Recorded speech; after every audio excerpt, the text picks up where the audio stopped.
അപ്പോൾ ഇന്ന് ചെന്നൈയിൽ ഡേ 2 ആണ് കേട്ടോ. അപ്പോൾ ഡേ 2-ൽ നമ്മൾ രാവിലെ ഇറങ്ങിയിരിക്കുകയാണ്.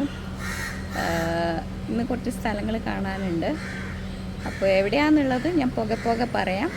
അപ്പോൾ ഞാൻ ടാക്സിക്ക് പതിവ് പോലെ ബുക്ക് ചെയ്തിരിക്കുകയാണ്. അത് വന്നിട്ട് നമുക്ക് നമ്മുടെ ചെന്നൈ യാത്ര തുടങ്ങാം. അപ്പോൾ സ്റ്റേ ട്യൂൺഡ്. നമ്മുടെ ആൾ വന്നു.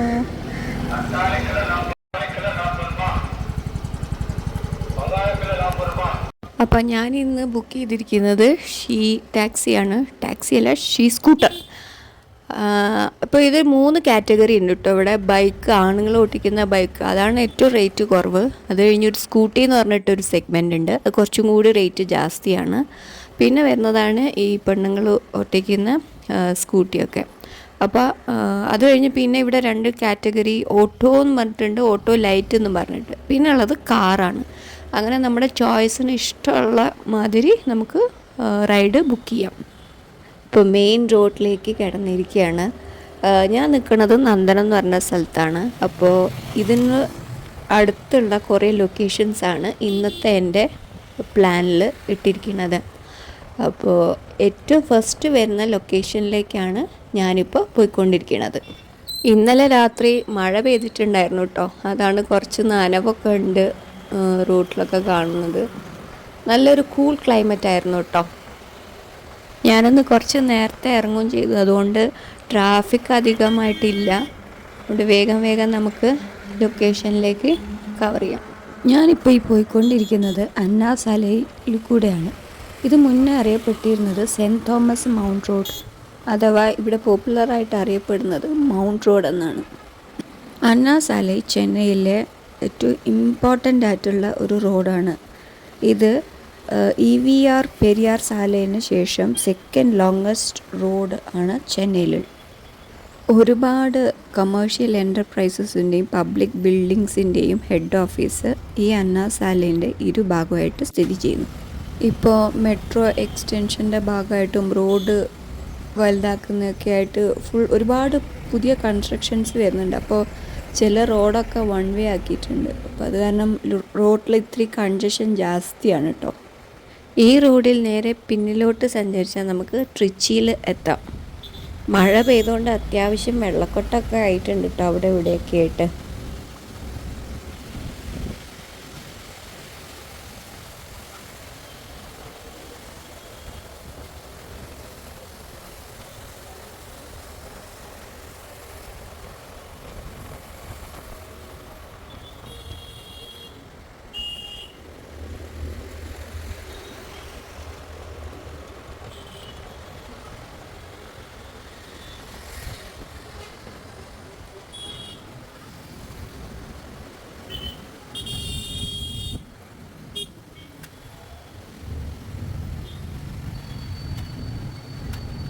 നമ്മളിപ്പോൾ സർ ത്യാഗരായ റോഡിലേക്ക് തിരിഞ്ഞിരിക്കുകയാണ്.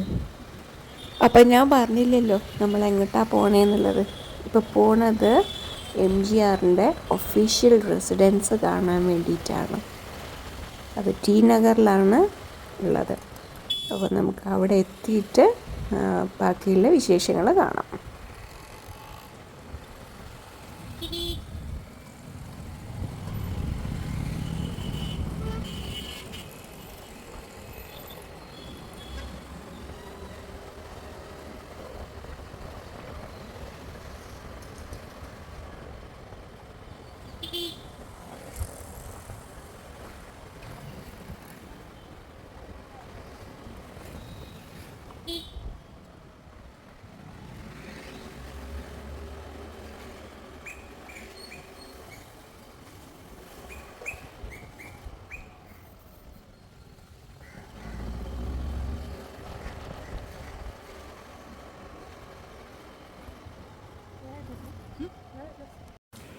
ഗൈസ്, ഞാൻ കുറച്ച് നേരത്തെ എത്തിപ്പോയി. 10 മണിക്കേ ഓപ്പൺ ആക്കുള്ളൂ.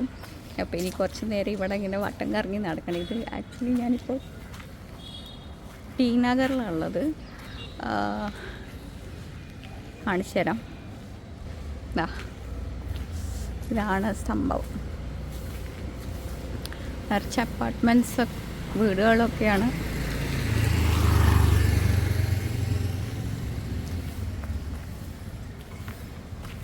അപ്പോൾ ഇനി നമുക്കത് ഓപ്പൺ ചെയ്തിട്ട് അതിൻ്റെ ഉള്ളിലൊക്കെ കണ്ടിട്ട് വരാം. ഓക്കെ.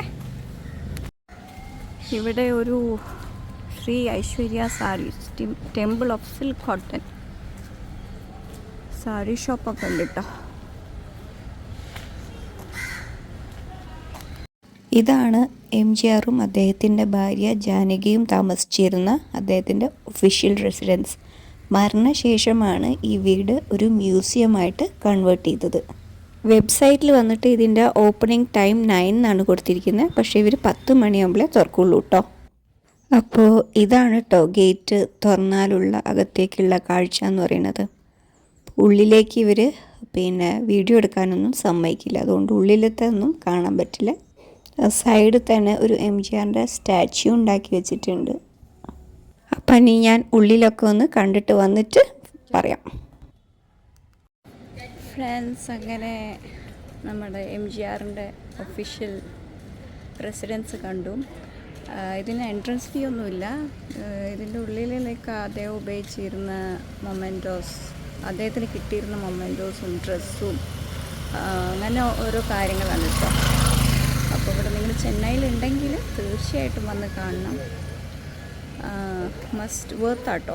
ഒന്ന് MGRൻ്റെ വീട് കണ്ടു. വീട്ടിൽ കയറിയിട്ട് അദ്ദേഹം എങ്ങനെയായിരുന്നു, അദ്ദേഹത്തിൻ്റെ വീട് എങ്ങനെയായിരുന്നു എന്നൊക്കെ കാണാൻ വേണ്ടിയിട്ട് ഒരു കൗതുകമല്ലേ. അപ്പോൾ ഇനി നമുക്ക് അടുത്തത് അവരുടെ ജയലളിതേൻ്റെയും MGRൻ്റെയും മെമ്മോറിയലിലേക്ക് പോകാം. അപ്പോൾ ഞാൻ ടാക്സി വെയിറ്റ് ചെയ്തിരിക്കുകയാണ്. വന്നിട്ട് നമുക്ക് അങ്ങോട്ടേക്ക് പോകാം. Stay tuned guys. നമ്മുടെ ടാക്സി വന്നു. ഇനി അടുത്ത ലൊക്കേഷൻ MGRൻ്റെയും ജയലളിതേൻ്റെയും മെമ്മോറിയൽ കാണാൻ വേണ്ടിയിട്ട്. എല്ലാവർക്കും അറിയാമല്ലോ, മറീന ബീച്ചിലാണ് ഉള്ളത്. അപ്പോൾ നേരെ അങ്ങോട്ടേക്ക് ട്രാവൽ ചെയ്യാം. ഇത് വന്നിട്ട് ടി നഗറിലാണ് കേട്ടോ. അപ്പോൾ ഇവിടുന്ന് മറീന ബീച്ച് വരെ ഏകദേശം 8.7 കിലോമീറ്റേഴ്സാണ്. ഏകദേശം 20 മിനിറ്റ് എടുക്കും ഇവിടുന്ന് അവിടെ വരെ എത്താൻ വേണ്ടിയിട്ട്. മഴയൊക്കെ പെയ്തുകൊണ്ട് അവിടെ ഇവിടെയൊക്കെ വെള്ളക്കെട്ടായിട്ട് നിൽക്കുന്നുണ്ട്. എല്ലായിടത്തൊന്നും പെയ്തിട്ടില്ല, ചില ഭാഗങ്ങളിൽ മാത്രം.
ഈ കാണുന്ന multi super speciality hospital Tamil Nadu government on ചെയ്യുന്ന 400 ബെഡ് ഉള്ള ഒരു സൂപ്പർ സ്പെഷ്യാലിറ്റി ഹോസ്പിറ്റലാണ്.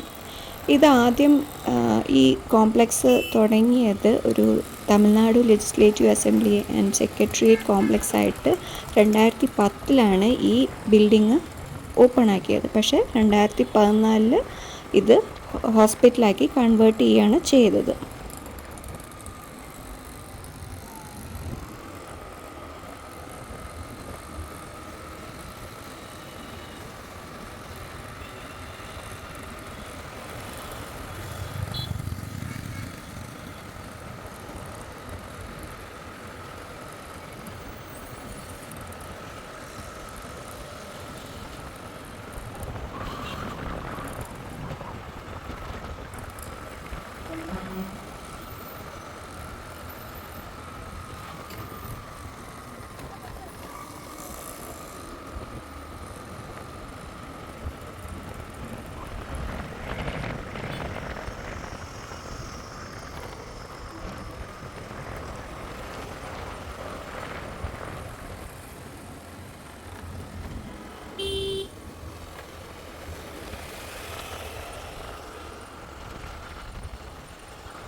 അങ്ങനെ ഫൈനലി ഞാൻ എൻ്റെ ലൊക്കേഷനിലെത്തി.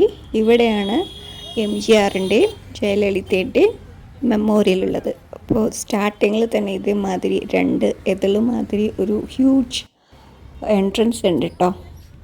ഈ മെമ്മോറിയലിൻ്റെ ജസ്റ്റ് ഓപ്പോസിറ്റാണ് മദ്രാസ് യൂണിവേഴ്സിറ്റി ഉള്ളത് കേട്ടോ. ഞാനിവിടെ ഇപ്പം നിൽക്കുമ്പോൾ ഒരു 9 വർഷം മുന്നേ കാര്യം ആലോചിക്കായിരുന്നു. എന്തൊരു ജനങ്ങളായിരുന്നു ഇവിടെ ഉണ്ടായിരുന്നത്. ഭയങ്കര ക്രൗഡും. ഇപ്പം നെക്സ്റ്റ് ഇയർ വന്നാൽ ജയലളിത മരിച്ചിട്ട് 10 വർഷമാണ്. എന്ത് പെട്ടെന്നല്ലേ ഓരോ കൊല്ലം പോണത്. 9 വർഷം മുന്നേ ഇവിടുത്തെ ക്രൗഡൊക്കെ എന്തായിരുന്നു, എങ്ങനെയായിരുന്നു എന്നുള്ളത് ഞാൻ ഇവിടെ ഡിസ്പ്ലേ ചെയ്യാം. சென்னை மெரினா கடற்கரையில் எம்ஜிஆர் சமாதி அருகே ஜெயலலிதா அடக்கம் செய்யப்பட்டுள்ள இடத்தை காண தமிழகம் முழுவதும் இருந்து ஏராளமான மக்கள் வந்த வண்ணம் உள்ளனர். மறைந்த முதலமைச்சர் ஜெயலலிதாவின் உடல் சென்னை மெரினா கடற்கரையில் எம்ஜிஆர் சமாதி அருகே அடக்கம் செய்யப்பட்டுள்ளது. அவரது அடக்க ஸ்தலத்திற்கு அஞ்சலி செலுத்துவதற்கு நாள்தோறும் பல்லாயிரக்கணக்கான மக்கள் வருகின்றனர். வெளியூரிலிருந்து வருபவர்கள் இரவில் காத்திருந்து காலையில் ஜெயலலிதாவின் அடக்க ஸ்தலத்தில் அஞ்சலி செலுத்திவிட்டு செல்கின்றனர். அவரது மறைவிற்கு இரங்கல் தெரிவிக்கும் வகையில் திருப்பூர் தெற்கு தொகுதி சட்டமன்ற உறுப்பினர் குணசேகரன் அழுதபடி மொட்டை அடித்தார்.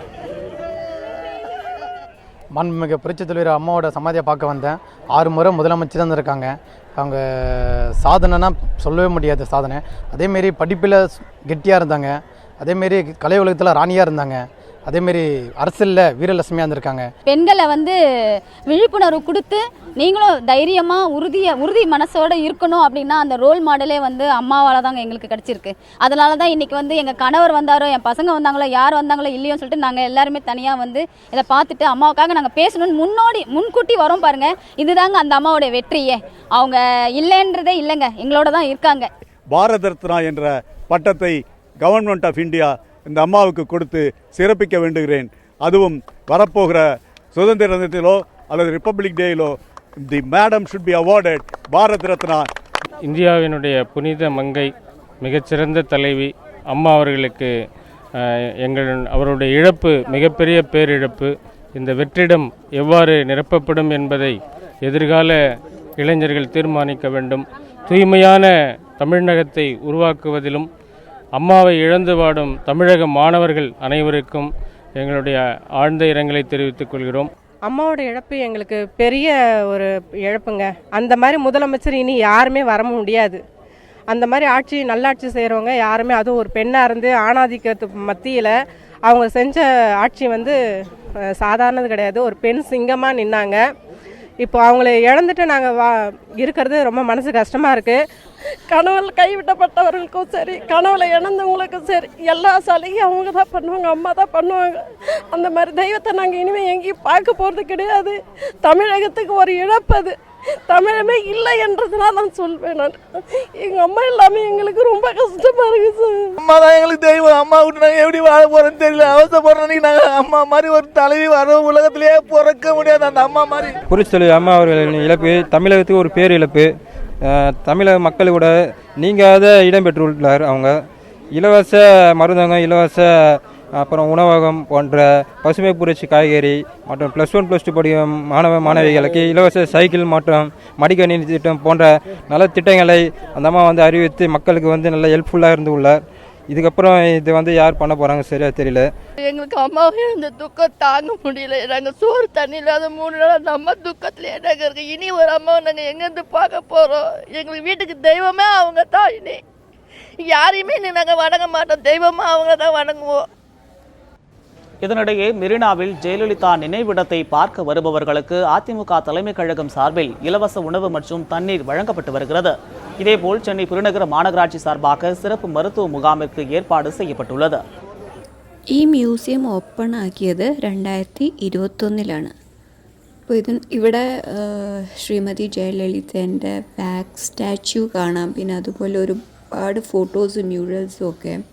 പിന്നെ അവർ പൊളിറ്റിക്സിൽ വന്നതിന് ശേഷം എന്തൊക്കെ ചെയ്തു എന്നുള്ള കുറേ കാര്യങ്ങൾ, അങ്ങനെ പല പല സ്റ്റാർട്ടിങ് ചൈൽഡ്ഹുഡ് തൊട്ടിട്ട് ലാസ്റ്റ് വരെയുള്ള എല്ലാ കാര്യങ്ങളും ഇവിടെ ഇങ്ങനെ പ്രദർശിപ്പിച്ചിട്ടുണ്ട്. ഇവിടെ പ്രത്യേകിച്ച് എൻട്രി ഫീസ് ഒന്നുമില്ല. ഇത് വീക്കെൻഡിൽ മാത്രമേ ഉള്ളൂ കേട്ടോ. വീക്ക് ഡേയ്സിലൊക്കെ ക്ലോസ്ഡ് ആയിരിക്കും.